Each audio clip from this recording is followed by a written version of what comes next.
Cher esprit libre, bonjour à tous. Nous avons vu la liberté, puis nous avons vu l'égalité. Et là, j'ai inséré le principe de dignité avant la fraternité. Et je dois reconnaître que mon plan est pas très bon, me semble-t-il. Mais c'est quand j'ai commencé à réfléchir à la fraternité, il m'a semblé évident d'abord de traiter la dignité, puisqu'elle fonde, cette dignité, elle fonde les autres valeurs universelles. Bon, bref, m'en veuillez pas. Donc maintenant, puisque nous avons vu donc la dignité, nous allons pouvoir attaquer le principe de fraternité. Je vous fais un tout petit résumé. Lors de l'étude du principe de liberté, nous avons vu qu'il ne fallait plus confondre la liberté avec la volonté humaine. La volonté est en fin de compte une sorte d'organe spirituel composant la nature humaine, tandis que la liberté s'avère appartenir aux valeurs universelles comme les autres. Et plus particulièrement, bien sûr, elle compose et fonde la démocratie avec la liberté et l'égalité. Je n'avais pas fait cette distinction. J'appelais objet spirituel l'ensemble des valeurs universelles. Et j'avais inclus la volonté dans la mesure où elles répondent toutes aux mêmes critères des trois principes irrationnels. Et donc,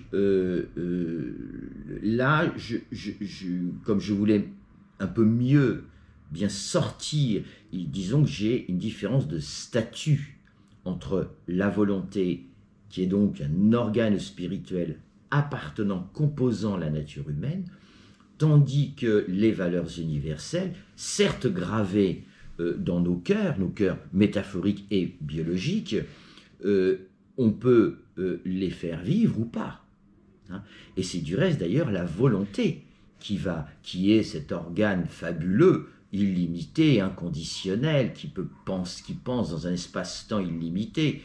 Bon, c'est extraordinaire ce libre arbitre que nous avons, où on peut faire des choix dans tous les sens, bon, des bons comme des mauvais. Bien, donc, si vous voulez, il faut bien distinguer vraiment liberté et volonté, c'est quand même, me semble-t-il, très important. Je rappelle d'ailleurs que la volonté participe donc nécessairement à la liberté, puisqu'il s'agit d'un consentement des volontés ouvrant un nouveau champ de liberté, il y a du nouveau, mais également sans jamais augmenter la misère du monde, sans jamais attaquer la vie d'autrui et l'ensemble de la vie sur la planète. Quand on pollue la planète, c'est pas de la liberté. Puis, avec le principe d'égalité, il s'agissait d'éviter une autre confusion entre le sentiment naturel d'égalité, qui est côté versant spirituel, et l'application de son principe consistant à rééquilibrer les inégalités sociales et économiques, sans cesse les rééquilibrer, mais sans jamais obtenir une égalité parfaite. Sinon, nos sociétés seraient dévitalisées. J'ai nommé cette constante sociale la fonction d'équité, à l'instar de la constante naturelle de la recherche à équilibrer sans cesse les déséquilibres métaboliques de nos corps et de tous les corps des vivants, et y compris des écosystèmes, je ne l'avais pas précisé à l'époque. Et là encore, mais sans jamais l'obtenir, sinon la vie aboutirait à une inertie et les écosystèmes à la mort. Bon, j'avais pris l'exemple des petits battements du cœur qui sont toujours irréguliers, soit de manière chaotique, soit de manière harmonieuse, et c'est les travaux de David Servan-Schreiber, la cohérence cardiaque, qui m'a enseigné, si vous voulez, cette affaire-là. Il a fait un logiciel, paix à son âme, c'est magnifique. Donc, il est important de ne pas confondre ce sentiment naturel d'égalité avec son application. Je vous donne un exemple. On dit, et à juste titre, que les anglo-saxons sont beaucoup plus libéraux, ils sont plus attachés à la liberté au sens commun qu'à l'égalité. Et la France, elle, est beaucoup plus attachée à l'égalité qu'à la liberté. Bon. C'est culturel. Dans mon exemple, c'est ça que je vais vous montrer. C'est-à-dire que tous les êtres humains, anglo-saxons, européens, chinois, hindous, naissent avec ce même sentiment naturel d'égalité. Puis la culture, elle, va prendre le pas, selon. Si vous prenez par exemple en Inde, vous avez des castes, on n'est vraiment pas dans l'égalité. Hein.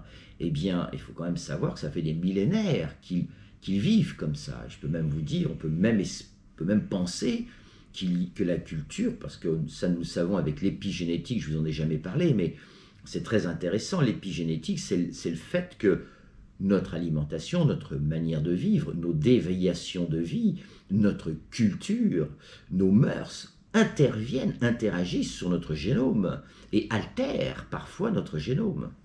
Donc on peut penser, si vous voulez, qu'il y a bien des lignées en Inde où effectivement le sentiment d'égalité spirituelle, hein, gravé dans leur cœur, il n'est pas très évident arriver dans l'autre monde, dans le monde de la preuve. Hein. Donc voilà un exemple où on voit bien qu'il faut bien cerner ce qui est d'origine spirituelle, qui est inné, et que l'on va ou pas exprimer, développer, incarner dans notre vie quotidienne.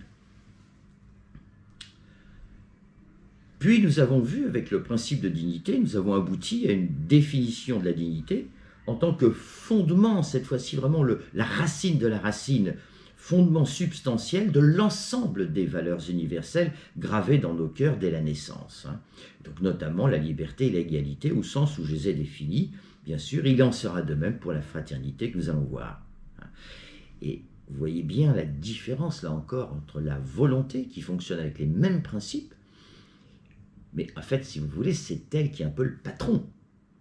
Alors, évidemment, si on n'a plus de volonté, plus de libre arbitre, que c'est nos algorithmes qui décident à notre place, tout ça s'écroule, on est bien d'accord. Mais c'est pas le cas. Évidemment que ce n'est pas le cas. Le bon sens dit que ce n'est pas le cas. Et donc, si vous voulez, c'est cette volonté qui va faire ce libre arbitre, c'est-à-dire cette capacité à décider, est-ce qu'on va les incarner ou est-ce qu'on ne va pas les incarner, celle-ci, pas celle-ci, par exemple l'hospitalité. Bon, alors la solidarité, oui, d'accord, mais l'hospitalité, non, l'étranger, il reste derrière, de l'autre côté des frontières, vous voyez, on peut être favorable pour certaines valeurs et pas d'autres. Mais la dignité, elle associe de particulier, si vous voulez, c'est que nous naissons vraiment égaux en dignité. Nous sommes égaux en dignité parce qu'effectivement, ça représente, c'est le fondement de l'ensemble de toutes les valeurs. On ne peut pas perdre sa dignité. Si on subit des actes indignes, on ne perd pas sa dignité. Par contre, celui qui commet les actes indignes, momentanément, il la perd. Mais il peut la retrouver dès lors qu'il décide de faire une métanoïa, un renversement, qu'il décide d'appliquer les valeurs universelles dans sa vie quotidienne. Bien. Je vous avais du reste fait remarquer cette analogie, je redis un mot parce que c'est vraiment très important, entre le fonctionnement des lois naturelles. Je vous ai parlé de la loi naturelle de coopération, qui est en analogie avec le consentement des volontés. Le consentement des volontés, c'est de la coopération. Et puis, donc qui fait la liberté, hein. Et puis cette constante naturelle de recherche d'équilibre sans cesse. Hein.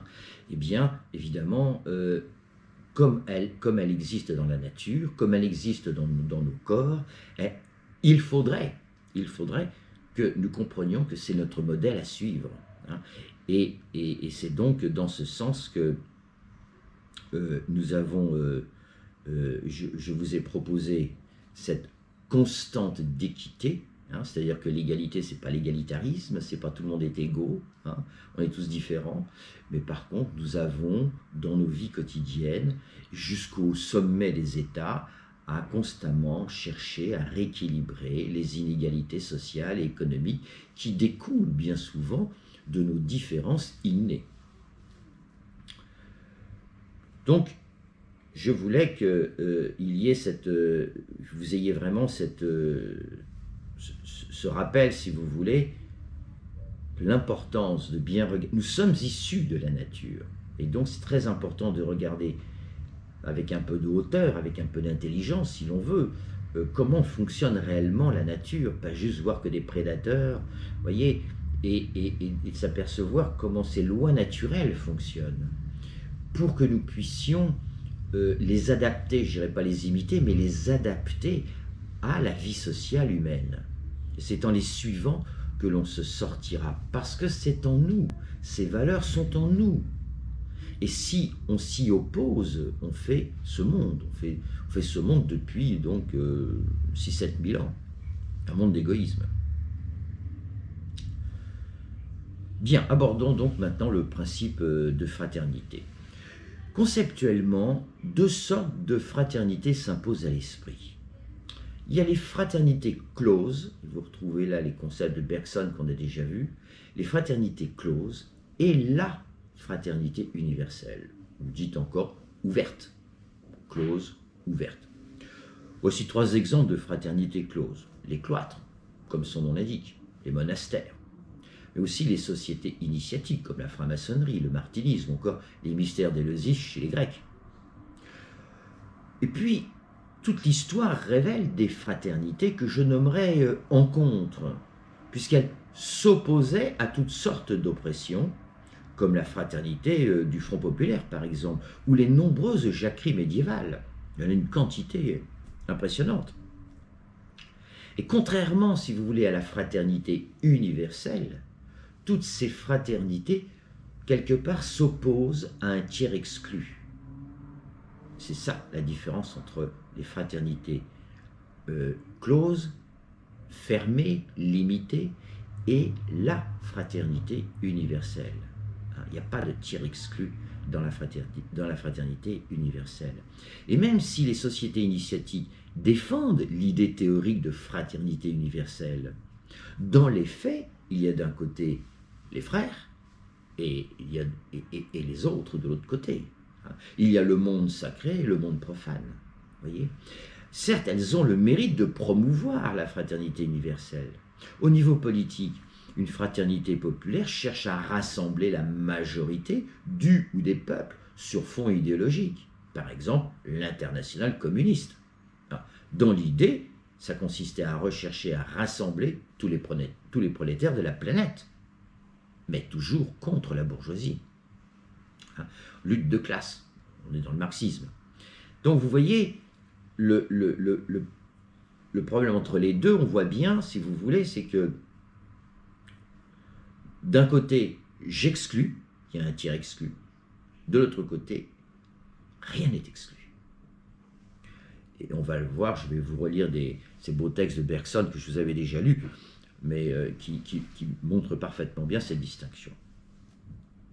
Alors, qui dit fraternité dit filiation. C'est-à-dire un père et une mère communs à toute l'humanité. Si on veut vraiment aller rechercher ce qu'est la fraternité, comment vivre la fraternité, qu'est-ce qui fait la fraternité, quelle est l'essence de la fraternité, sur toutes les communes, tous les bâtiments, notamment en France, vous avez liberté, égalité, fraternité. C'est quand même les trois fondements de la démocratie, mais ok. Qui dit fraternité dit frère. Et si nous sommes frères, ça veut dire que nous avons une filiation commune. Bien, il n'y a pas à chercher bien loin, d'autant qu'ils sont évidemment peu nombreux, un père divin et une mère nature, qui ou quoi d'autre. Qu'on le veuille ou non, si la notion de fraternité humaine universelle a du sens et une réalité effective, il nous faut accepter cette authentique filiation. Pour ce faire, nous allons retrouver notre modèle théorique de la nature double, bien sûr, avec ses deux versants, le monde de l'esprit pour la déité et le monde de la matière pour la mère nature. Bien. Je vous dis tout de suite, j'y reviendrai, mais bien sûr que les non-croyants ont comme filiation, on trouvera comme filiation la mère nature, bien évidemment. Il n'y aura pas le Père divin, mais il y aura la mère nature. C'est déjà ça, c'est là où on peut se rencontrer. Donc commençons par le Père divin pour ceux qui estiment être reliés à une paternité divine. Donc ce Père divin, versant spirituel, donc invisible, immatériel, abstrait, illimité, infini, éternel, mais aussi inconnaissable, innommable, appartenant à l'ordre irrationnel, mais présent en nous par son amour, s'exprimant par ses valeurs universelles. Sinon, c'est plus un Père authentique, s'il n'y a pas un Père d'amour quelque part tout là-haut ou en nous. Toutefois, s'il est effectivement inconnaissable, nous pourrions néanmoins s'en faire une petite idée sur Terre à l'aide de ces 4 attributs que je vais vous proposer. D'abord, ce Père divin, il est impuissant. Il est pauvre, il est discret et il est ignorant. Ouais, c'est pas tout à fait l'idée qu'on s'en fait habituellement. Je m'explique. Ce Père amour est donc impuissant puisqu'il s'est retiré de ce monde pour que nous puissions vivre un authentique libre arbitre. Alors ça, c'est très important parce que on est constamment, lorsqu'on est plus ou moins spiritualiste, religieux, on est constamment en train de se dire, mais si Dieu existait, il ne laisserait pas faire un monde pareil. Eh bien, la raison est la suivante, c'est que sur Terre, il s'est déclaré impuissant. Et ça, nous retrouvons cette idée chez les kabbalistes, ça s'appelle le Tzimtzum. C'est l'idée, l'image que l'on donne, c'est celle d'une mère qui se retire d'une région d'elle-même pour laisser vivre un autre être. Le fœtus n'est pas un organe de la mère, hein, c'est une autre entité, hein, et qui s'épanouit au cœur même du corps de la mère. Eh bien, de la même manière, le divin, ce Père amour, se serait retiré d'une région qui est donc en fait de tout le monde physique, hein, pour nous laisser un réel libre arbitre. Donc il a renoncé à sa volonté sur terre au profit de la nôtre. Sinon, que pourrait bien signifier volonté si elle était sur terre, en tous les cas, systématiquement subordonnée à celle d'un Dieu? Il n'y aurait pas de volonté. Si on met une limite quelque part à la volonté, de la même manière, si on met une limite quelque part à l'amour, on l'a vu quand on a parlé de l'amour, on ne peut pas mettre de limite, on ne peut pas mettre de conditions. Eh bien, de la même manière, pour qu'effectivement nous ayons un réel libre arbitre, il fallait qu'il se retire, qu'il retire sa volonté. Donc vous voyez, c'est déjà important, c'est donc de cette impuissance dont je parle. Un père laisse ses enfants s'envoler malgré tous les risques que cela engendre. On fait la même chose avec nos enfants. Cependant, il y a un mais. Afin d'éviter que nous puissions nous perdre à jamais, ce Père aimant nous a laissé sa loi, c'est-à-dire les lois de la nature sur lesquelles nous pouvons nous appuyer pour organiser les lois sociales et économiques. Ces lois que les physiciens découvrent petit à petit, ils en découvriront d'autres, eh bien, ce sont ces lois de la nature qui nous permettent de nous ramener, de ne pas nous perdre. Il faut également y ajouter ces valeurs universelles qui sont gravées dans notre biologie, qui nous permettent effectivement à un moment donné de se ressaisir. Lorsqu'on a posé pendant quelques années des actes d'indignité envers une population quelconque ou envers un peuple quelconque, eh bien, on peut y revenir. Vous voyez, on n'est pas obligé de se perdre définitivement. C'est ça l'idée. Un dernier élément à propos de cette volonté divine et humaine, que pourrait signifier le consentement de la volonté humaine et divine? Eh bien, ça s'appelle un miracle. Car un miracle, qu'est-ce que c'est? C'est un consentement entre une volonté divine et une volonté humaine, en analogie bien sûr avec la liberté hein, entre les humains. Hein. Voyez-vous, qu'est-ce que la guérison? C'est une libération. Et donc, si vous voulez, c'est cette rencontre de deux volontés, que ce soit entre les humains ou que ce soit avec le divin, c'est ce qui provoque la libération. Et donc, dans le cas dont je parle, ce que j'évoque, c'est donc les guérisons. C'était le cas donc des guérisons spontanées comme celle de Lourdes. Il faut quand même savoir que depuis 1858, l'Église n'a validé que 70 miracles sur des centaines de cas. Je crois que c'est 1300 cas, je pense. 70, c'est pas rien. Vrai miracle. Voyez, le dernier cas reconnu est celui de la guérison de sœur Bernadette Morio. C'est pas Soubirous là, c'est Bernadette Morio. En février 2018. Ça a été reconnu par Vatican en février 2018. En fait, cette femme était atteinte du syndrome de la queue de cheval. Alors, le syndrome de la queue de cheval, c'est l'ensemble des nerfs qui sortent du rachis, de la colonne vertébrale, et qui vont innerver les jambes. Et donc, elle est arrivée sur un brancard. Elle est repartie debout. C'est en 2008. 10 ans plus tard, donc, ils ont mis 10 ans pour le reconnaître que c'était effectivement un véritable miracle. C'est le dernier en date, du moins à ma connaissance. On retrouve ça sur Internet sans problème. Donc, vous voyez, on peut pas... Alors bien sûr, bon, certains vont me dire, oui, bah, la médecine va un jour découvrir. Ouais, c'est un peu difficile, parce qu'il n'y a pas eu d'opération, il faut quand même ce genre de choses. Moi, je sais que ma mère a été opérée de la queue de cheval, qui était toute calcifiée. Et le chirurgien est allé au burin. Bon, c'est pas rien comme opération d'ailleurs, hein, on ne sait jamais comment ça peut se terminer. Bon, là, il n'y a pas eu d'opération, hein, il n'y a rien eu du tout. Bon. Donc voilà, hein, c'est ça, je voulais juste vous signaler, c'est ça la rencontre, un miracle, c'est la rencontre entre une volonté humaine et la volonté divine. Et évidemment, la volonté divine est inconnaissable, et bien sûr, et c'est sans doute pourquoi l'authentique miracle est si rare. Mais c'est possible. Donc voilà pour son impuissance sur terre. Ce Père divin est également pauvre. Pourquoi il est pauvre? Parce qu'il nous a tout donné sur terre. Ce don intégral et inconditionnel appelle donc de notre part une réelle responsabilité, notamment, je dirais, mais surtout écologique, face à la nature et l'ensemble des vivants que nous dominons. Donc vous voyez, il est pauvre dans ce sens-là. Mais il est également discret. Oui, car l'amour en soi ne peut s'imposer à l'être aimé. Nous avons déjà évoqué cet aspect dans l'étude de la relation humaine universelle, laquelle ne peut être que don et accueil réciproque.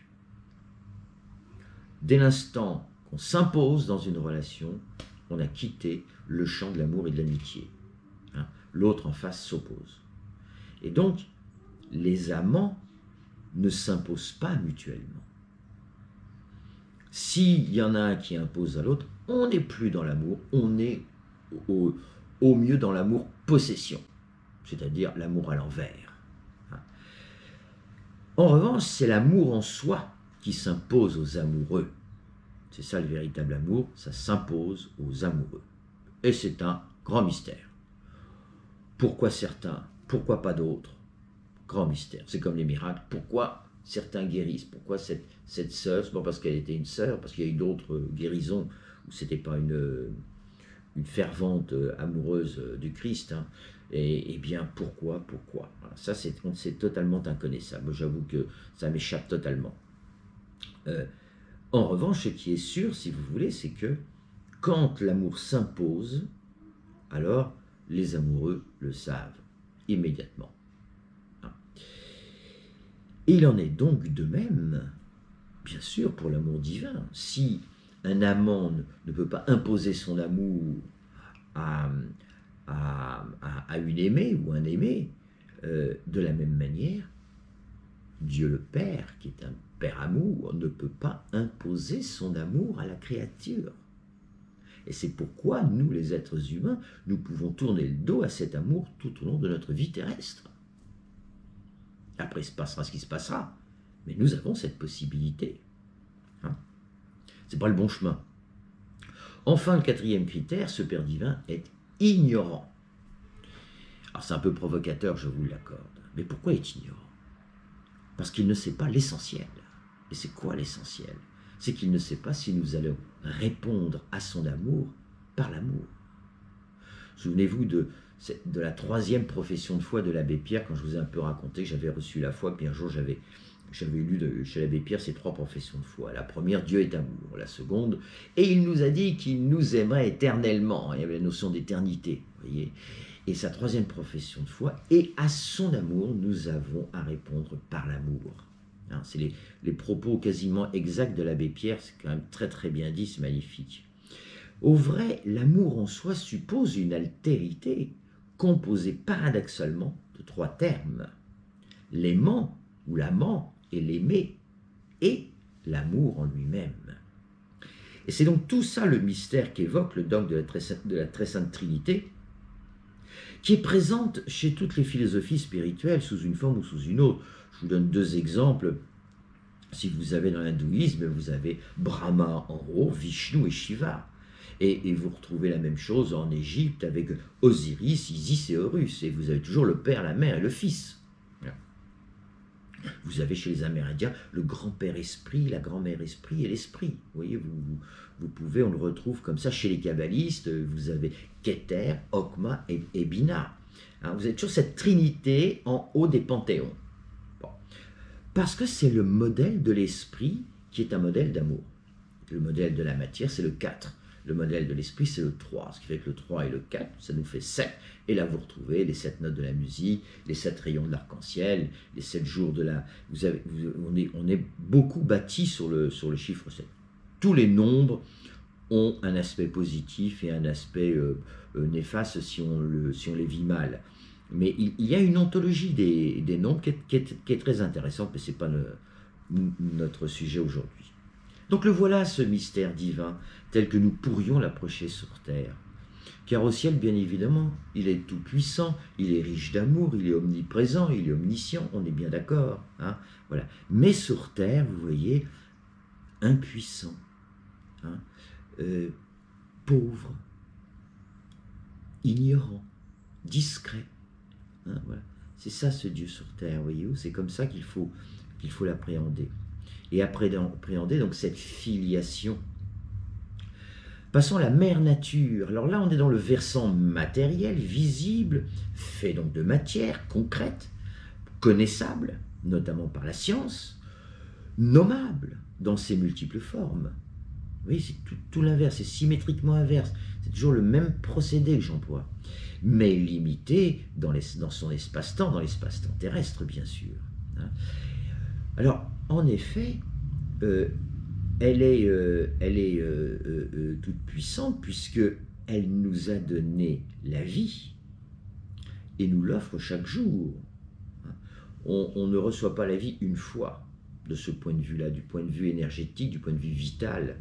Hein, c'est une philosophie vitaliste, hein, du point de vue vital. Tous les jours, parce que nous dormons, nous nous régénérons. Tous les jours, notre vitalité nous reconstruit. Et puis d'ailleurs, tous les jours, un petit peu moins. C'est subtil, mais arrivé à un moment donné, quand on a passé 68 ans, on le voit bien que la vitalité n'est pas la même. Donc, cette mère nature, donc ce versant matériel, visible, connaissable, nommable, appartient bien sûr à l'ordre rationnel cette fois-ci, on est dans le monde de la preuve, mais elle est aussi présente comme le Père divin par son amour maternel. Elle nous a donné la vie, elle nous offre la vie chaque jour, elle nous nourrit, nous vêtit, nous loge, nous chauffe, et nous offre tout ce dont nous avons besoin pour vivre une belle vie. C'est une manière de voir les choses si vous voulez, mais c'est quand même bien la réalité. Hein, c'est parce que elle nous offre toutes ces ressources que nous pouvons nous loger, nous vêtir. Et bien sûr qu'on en fait quelque chose, mais les ressources telles que le pétrole, c'est quand même un don gratuit de la mère nature. Après, on met un chiffre à côté. Mais en Arabie, il est gratuit, le pétrole. Elle est donc puissante, alors que le Père divin est impuissant, par sa force vitale qu'elle nous offre en surabondance, mais aussi par certaines catastrophes naturelles. Alors là, il y a un petit bémol. Aujourd'hui, enfin depuis déjà quelques dizaines d'années, peut-être même un peu plus, 1 ou 2 siècles, l'homme intervient dans les catastrophes naturelles, disons dans certaines catastrophes naturelles. Mais bon, elle est puissante, cette nature, aussi de ce point de vue-là. Elle est riche de ses ressources. Vous voyez, le Père divin était pauvre. Elle est riche de ses ressources qu'elle nous offre donc, là encore, avec abondance. Mais attention, jamais de manière illimitée. Hein, c'est ça qu'on oublie très vite, on en a longuement parlé. Elle est présente autour de nous.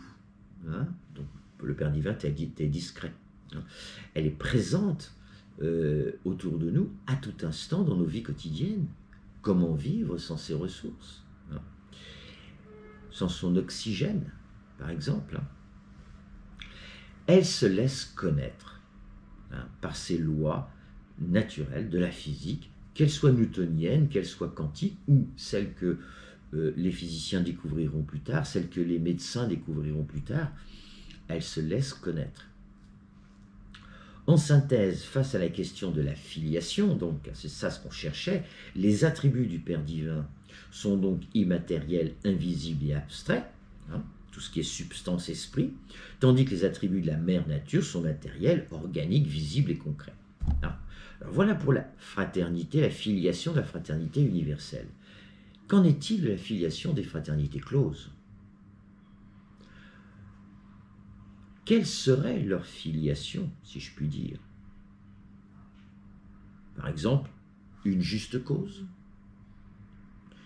c'est-à-dire la défense des valeurs universelles comme la liberté en premier lieu, hein, mais aussi la justice, la solidarité, l'hospitalité, par exemple pour les monastères, comme dans les ordres hospitaliers. Or, ces fraternités closes nous renvoient systématiquement, finalement, à une même filiation, je dirais une filiation spirituelle. Quel que soit, si vous prenez la franc-maçonnerie, le martinisme, je vous citez ces exemples, vous avez une filiation spirituelle, le grand architecte de l'univers, par exemple. Hein.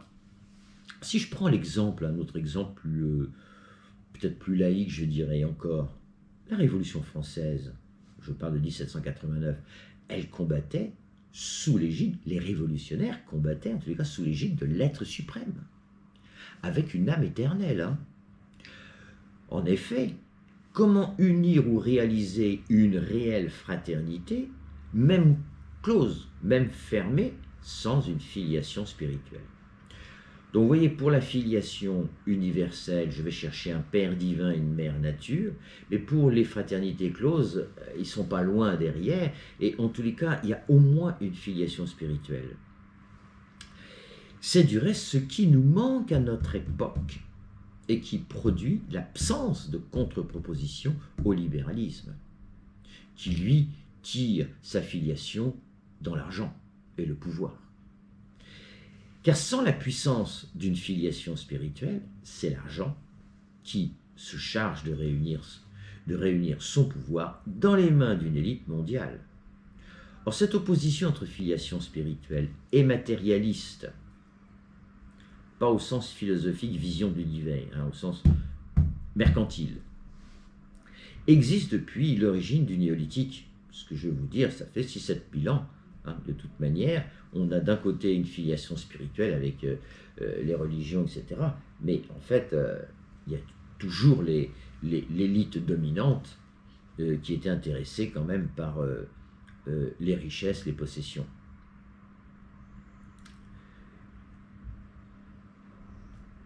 Je vous citais l'exemple du veau d'or. Vous vous rappelez le côté mythe, hein, lorsque donc les Hébreux se libèrent, donc après les 10 plaies d'Égypte, se libèrent de Pharaon. Finalement, Moïse monte sur la montagne de le mont Sinaï, il va chercher les tables de la loi, et puis quand il redescend, il y avait un veau d'or. Donc face au pouvoir de l'argent, c'est mon avis, seule la puissance spirituelle d'une filiation sacrée pourra le combattre et l'anéantir une bonne fois pour toutes. Là encore, nous sommes face à l'enjeu principal du monde d'après. Le choix est simple et clair, il n'y en a pas d'autre à mon sens. L'égoïsme ou l'altruisme. L'égoïsme trouvant sa filiation dans le matérialisme mercantile, hein, tandis que l'altruisme par sa filiation spirituelle. Alors enfin, pour mieux aborder le principe de fraternité, je vous reprends ces textes magnifiques de Bergson. Je vais aller lentement, voire vous les commenter légèrement, appuyer, je vais dire. Je cite, « Maintenant, une société, une société mystique qui engloberait l'humanité entière et qui marcherait animée d'une volonté commune. » Vous voyez l'importance de l'union des volontés. À la création sans cesse renouvelée d'une humanité plus complète, c'est-à-dire qui dépasse les limites, ne se réalisera évidemment pas plus dans l'avenir que n'ont existé dans le passé des sociétés humaines à fonctionnement organique, ces sociétés closes, comparables à des sociétés animales. Hein, vous voyez, pour vraiment que l'humanité devienne complète, il faut qu'il y ait une union réelle des volontés, une seule volonté commune, hein, et qui se renouvelle sans cesse. Je reprends la citation, si l'on disait qu'elle embrasse l'humanité entière, on n'irait pas trop loin, on n'irait même pas assez loin, puisque son amour s'étendrait aux animaux, aux plantes, à toute la nature. C'est ça, l'humanité complète. C'est ça, la fraternité complète. De la société close à la société ouverte, de la cité à l'humanité, on ne passera jamais par voie d'élargissement. Elles ne sont pas de même essence. Les sociétés closes sont d'essence biologique, c'est l'amour inné, hein, chez le Dalai Lama, vous vous en souvenez, et les sociétés ouvertes sont d'essence spirituelle. La société, je reprends la citation, la société ouverte est celle qui embrasserait l'humanité entière. Autrement dit, la fraternité universelle n'est pas un élargissement de solidarité entre égaux. Et c'est ça que nous raconte le libéralisme. Partant de lui-même jusqu'à un cercle le plus éloigné possible, certes, mais il y a toujours un cercle, il y a toujours une frontière. Par exemple, on est au 19e siècle, bon, encore aujourd'hui d'ailleurs, les propriétaires blancs contre le reste des populations. Parce que quand au 18e siècle, au 19e siècle, on parlait de fraternité, d'égalité, c'était juste entre les propriétaires blancs, les possesseurs. Le reste des peuples et les peuples qui étaient esclaves dans les colonies, ils n'y participaient pas à cette liberté, cette égalité, cette fraternité. Bon. Non, l'authentique fraternité résulte d'un véritable retournement, une métanoïa, un nous pensée et méta comme métaphysique, au-delà, hein, se retourner vers cette pensée de l'au-delà. Donc un retournement de l'ego, guidé désormais par son versant altruiste qui embrasse en une seule fois l'ensemble de la création. Alors, est-ce que cette fraternité, ce principe de fraternité, est un objet spirituel au sens où nous l'avons défini? Eh bien oui, bien sûr. D'abord, il réunit sa chose et son contraire, puisqu'il relie tout le multiple, sans exception, à l'unité. C'est ça la fraternité.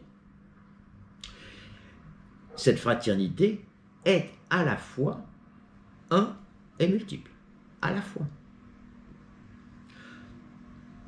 Sans fraternité, sans communion du multiple, c'est le chaos. C'est ainsi que le principe de fraternité répond donc au principe de contradiction interne de tout objet spirituel. Mise en œuvre par une volonté inconditionnelle et infinie, on l'a vu tout à l'heure, cette fraternité est aussi cause à sui, cause d'elle-même. Second principe. Enfin, le troisième principe, comme toute valeur universelle, elle ne se montre pas du doigt et ne se démontre pas par un quelconque raisonnement logique.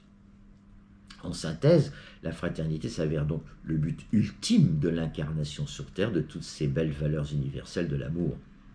Elle en est la synthèse, la cause finale, si vous préférez. De ce point de vue, pour que la fraternité soit, elle doit résulter d'une origine unique, un Dieu d'amour en tant que source d'amour pour les uns, ou pour les athées matérialistes, là au sens philosophique du terme, pas au sens pingre, hein, la racine de l'arbre de vie biologique, la racine de l'arbre de vie biologique en est une belle illustration lorsque l'on est un athée matérialiste.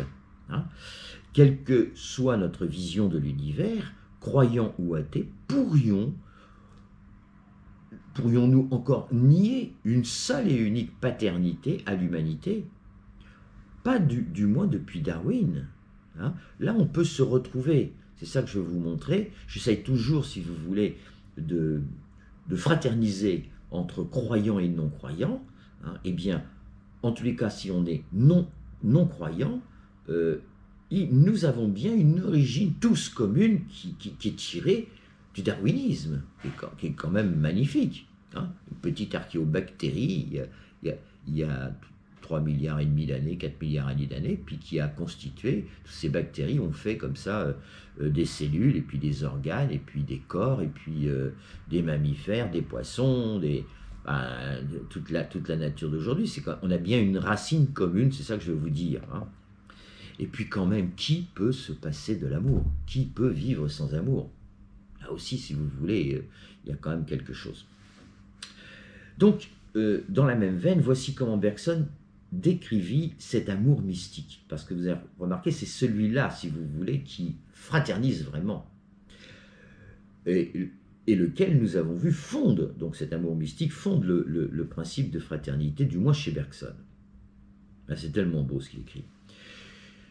Ce qu'ils ont laissé, alors ils, c'est les mystiques, les grands mystiques, ils appellent. Ce qu'ils ont laissé couler à l'intérieur d'eux-mêmes, couler à l'intérieur d'eux-mêmes, c'est un flux descendant, donc la source amour, c'est un flux descendant, qui voudrait, regardez encore de la volonté, mais qui voudrait, pas le mystique, le flux descendant, qui coule à l'intérieur, c'est lui qui veut, ce flux descendant, qui voudrait, à travers eux, à travers ces mystiques, gagner les autres hommes, le besoin de répandre autour d'eux ce qu'ils ont reçu. Ils le ressentent comme un élan d'amour. Bergson parle également aussi d'élan vital. Amour auquel chacun d'eux imprime la marque de sa personnalité. Oui, bien sûr, chaque frère a sa propre personnalité, et bien sûr, il va exprimer cet amour fraternel selon sa personnalité, selon ses forces et faiblesses. Amour qui est alors en chacun d'eux une émotion toute neuve. Alors ça, c'est très important. Je vais y revenir dans un moment. C'est une émotion toute neuve. C'est-à-dire qu'à chaque jour, à chaque acte de fraternité, il y a une émotion toute neuve.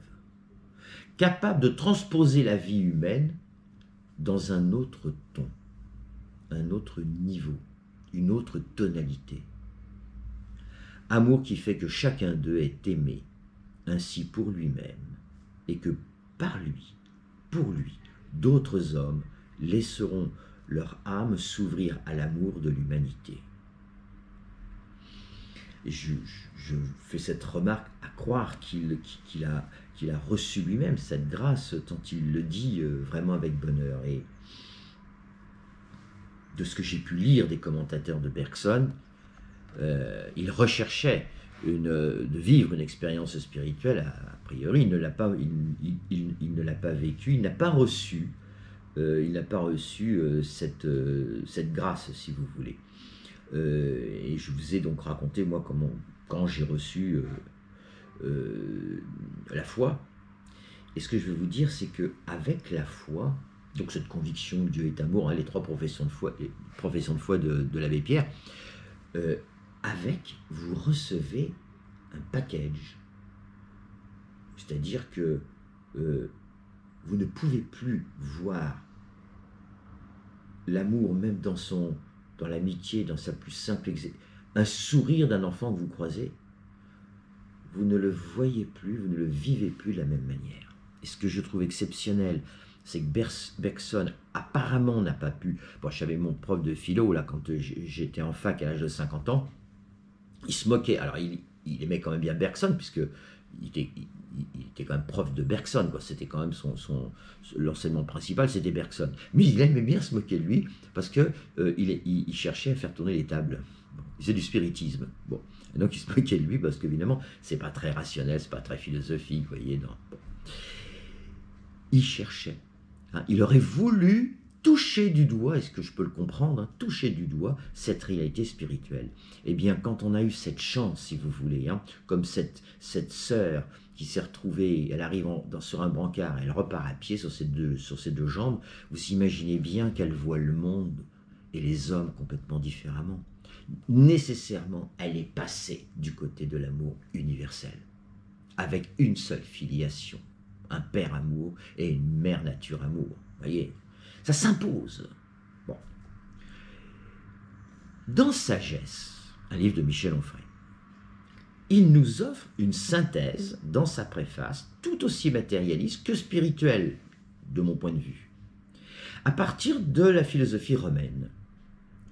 Et je vous cite ces 4 lignes qu'il tire lui-même d'Histoire naturelle, 2, 5, 18, 19. Je cite, « Dieu est, pour un mortel, le fait d'aider un mortel. Et c'est là la voie vers la gloire éternelle. » Ouais, c'est simple. Je poursuis. « C'est le chemin qu'ont emprunté les plus éminents des Romains. » Et Onfray ajoute sa note personnelle. « Voilà le seul Dieu possible et pensable, précise-t-il, pour un athée. » Ben, on est tout à fait d'accord. Parce que, qu'est-ce que c'est que ce Dieu d'amour? C'est effectivement se considérer comme un mortel, d'une part déjà, et donc de savoir aider un autre mortel. Voilà, il n'y a rien de plus. Mais il résume cette philosophie morale des Romains à laquelle il adhère, et moi en tant que spiritualiste, j'y adhère également. Et voilà les quelques critères. 1. Ne pas ajouter à la misère du monde. Ben oui, j'ai repris sa formulation d'ailleurs dans la 3e condition de la liberté. Hein. Bon, moi je l'exprimais sous forme de vie unique, il ne faut pas attaquer la vie unique qui est partout et qui s'exprime en vie multiple. Bon, mais c'est tellement mieux dit, ne pas ajouter à la misère du monde, donc je l'ai repris là. Augmenter son savoir, oui bien sûr, la connaissance c'est quand même extrêmement important, la connaissance d'une part, et l'information, qu'est-ce qui se passe dans ce monde? Qu'est-ce qui se passe en ce moment là, avec le Covid? Là, on est en plein questionnement. Là. Bon, donc, augmenter son savoir. Ensuite, 3e principe. Aimer son ami. On retrouve bien sûr la même chose. Aider son prochain. Pas besoin d'attendre qu'on soit que des amis pour s'entraider. Se soucier de soi. Alors ça, j'ai adoré.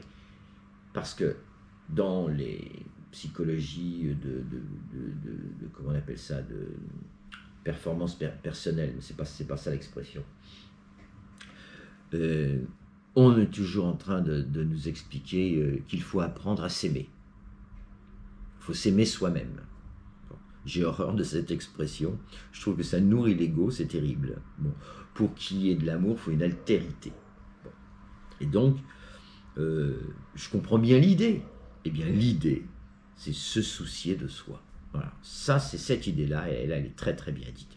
Enfin, savoir mourir parce que c'est savoir vivre. Bon, alors il faut évidemment savoir que pour un Romain, c'était clair et net, il devait mourir dans l'honneur, hein, et si possible au combat d'ailleurs, parce qu'il partait chez les dieux. Voilà, c'est moins facile aujourd'hui, parce qu'aujourd'hui, bon, hormis certains martyrs, donc, qui croient d'ailleurs arriver chez les 72 vierges, là, ils se font un peu des illusions. Un Romain, donc, pour lui, mourir dans l'honneur, c'est savoir accomplir sa vie.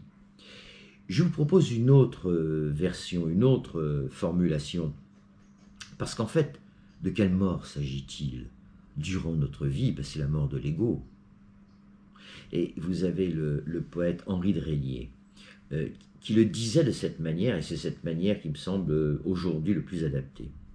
Aimer, c'est mourir en soi pour revivre en autrui. Aimer, c'est mourir en soi, donc c'est l'ego, pour revivre en autrui. Hein. C'est je décentre mon ego, je les décentre et je vais centrer mon attention chez l'autre. Qu'est-ce qu'il a besoin? Qu'est-ce que je pourrais faire pour lui? Aimer, c'est mourir en soi pour revivre en autrui. Bon, la formule chez Onfray, savoir mourir parce que c'est savoir vivre, hein, mais je préfère celle d'Henri de Régnier. Quoi qu'il en soit, Michel Onfray cherche et propose une spiritualité immanente, qu'il nomme païenne ou post-chrétienne. Ça aussi, c'est pas mal. Sa recherche la conduit vers des valeurs comme l'amitié, et qu'il définit toujours dans sa geste, qu'il définit comme l'amour sans corps. Hein. L'amitié, c'est de l'amour sans corps, hein, et l'amour, c'est de l'amitié avec un corps. Bon. C'est un peu rudimentaire. Bon, mais, bon, je souris un peu, mais c'est vrai que c'est un peu rudimentaire. Bon, moi j'ai fait 9 attributs de l'amour. Je n'en ai pas parlé ici, je n'ai pas parlé de l'amour en soi, en tant que tel, peut-être un jour, je ne sais pas, mais c'est un peu réducteur. Mais ça le mérite d'être simple, d'être clair. Sa méthode passe par la recherche philosophique. Sa foi, selon moi, est un athéisme fraternel, laïque, féministe et finalement humaniste. Sa foi est un athéisme qui respecte les valeurs universelles de l'amour, les valeurs universelles du cœur, dont je prétends qu'elles sont gravées dans toute notre biologie. Donc c'est là où on se rejoint, voyez-vous, entre croyants et non-croyants. De la même manière, la foi spirituelle que j'ai décrite dans ces lignes, hein, et de ces dossiers en dossier, pourrait être considérée comme religieuse, privatif, religieuse, hein, puisqu'elle propose une autre vision de la nature ontologique de l'homme, et non un nouveau fait religieux quelconque, ou une nouvelle religion, ou une nouvelle secte. Bien sûr que non. Je parle de la nature de l'homme, telle que nous sommes. En ce sens, cette dimension spirituelle de l'homme pourrait également être considérée comme post-chrétienne. Il y a une influence, la sagesse du Christ est là, mais la sagesse de Bouddha est là. Hein. Et toutes les sagesses, vous pouvez aller chercher le soufisme ou l'hermétisme, vous retrouvez toujours ces sagesses, ces philosophies spirituelles disent toutes la même chose. Toutes, c'est la même chose. Je vous reprends l'exemple de Mathieu Ricard. Quant à lui, a trouvé, contre toute attente quand même, hein, c'est un occidental à l'origine, il a trouvé son chemin personnel au travers de maîtres bouddhistes. Mais sa vie publique, martelant avec sérieux et rigueur scientifique sa vision altruiste de l'homme, on y a consacré un chapitre, hein, donc une spiritualité tout à fait similaire, pourrait elle aussi être qualifiée religieuse. Le Dalai Lama dit « ma religion, c'est la bonté ». C'est toujours la même chose. Gaël Giraud, un économiste français dont je vous ai parlé, spécialiste en économie et mathématiques, ancien chef économiste de l'Agence française de développement, dans son cas, il a trouvé son chemin au sein de la Compagnie de Jésus. Pourtant, sa philosophie défend la même vision économique de ce monde insupportable. Je pourrais citer le merveilleux couple Michel Pinson et Monique Pinson-Charlot, qui luttent en sociologue pour les mêmes valeurs d'amour et d'amitié entre les hommes, avec comme rêve dans leur cœur un monde fraternel. Pensons également aux économistes atterrés, que j'ai aussi cités, ou à des journalistes comme Denis Robert et des centaines d'autres auteurs que je n'ai pas lus. Pensons enfin à tous ces scientifiques comme Aurélien Barraud ou Jean-Marc Jancovici, qui défendent chacun à leur manière, avec leurs compétences, ils défendent la planète.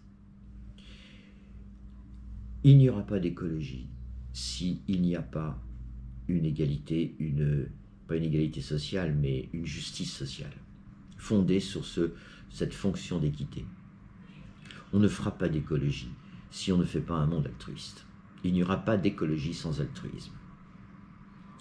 Tous donc, par des chemins particuliers, ne supportent plus la clameur des peuples souffrants, des enfants affamés, des femmes qui se tuent au travail sans pouvoir finir les fins de mois, les milliers de morts tous les ans dus au chômage, à la pollution, à l'égoïsme économique. On pourrait repenser aux gilets jaunes.